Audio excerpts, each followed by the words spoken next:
Welcome to another farming adventure at Weaver Stonehouse Farm.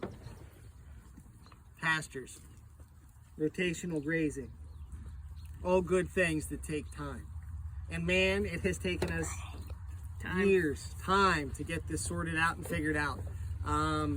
We've attempted and done some rotational grazing over the 7 years that we've been here. Some, but on a large, hard to manage scale. Typically we had a big wide lane down the middle, and then we just did long strips and we'd leave them in here for a while because we didn't have a ton of cows. So we've changed. We've modified. We have 7 cows now. We have 3 heifers, a bull, and a couple of steers. So what are we doing different now?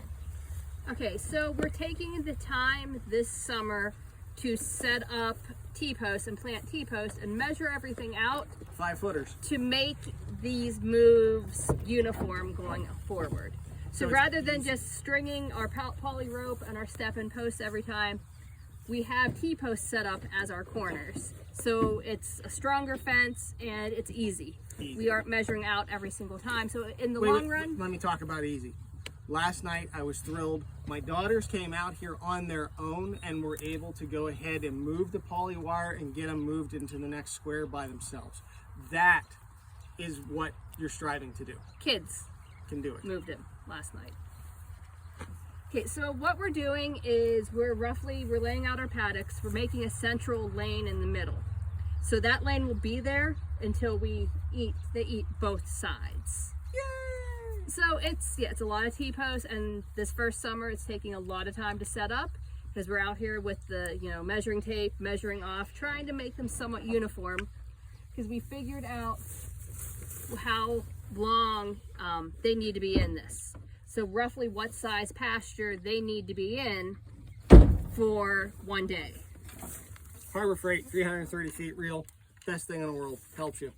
So we didn't want them in so long that they ate everything. We want them to have some left so that the grass bounces back. So if we have to keep rotating them through, we'll be able to. So we used cow math days from Joel Salatin and Daniel Salatin to help us figure out for 7. And we're adjusting as needed too. Yeah, some are a little bit smaller because our pasture is not square, it follows our property line. So it's kind of a little funky in places, but we're roughly trying to keep the same size paddock. So you can see the difference here. So that we just moved them into this one right here. And then there's the other 4, or the other 3 paddocks behind it. Now, the really cool thing is that they know when we come out here that we're coming out to move them. Yep. And they get excited and they're right there knowing they're going to get a fresh pasture as soon as we move the ropes. They're happy. Yeah, this is working pretty good. And one of the things that the poly rope I really like is the orange C-clamps. I don't know what they're actually called. Clips, the orange C-clamps, clips, whatever. They fit on, they're beautiful. Wonderful to help make this easy to do. And for us, you'll find a lot of people that like the thinner rope, but I like the thicker rope. It costs more money, but the thicker rope, the cows can see it. They don't run through it at night. That thinner stuff, we've tried it before. Don't waste your money. I mean, some people may be all right with it, but for us, it's never worth it. So, all right. Okay. Well, hey, if you like that, follow along, like and subscribe, and we'll see you next time on the farm.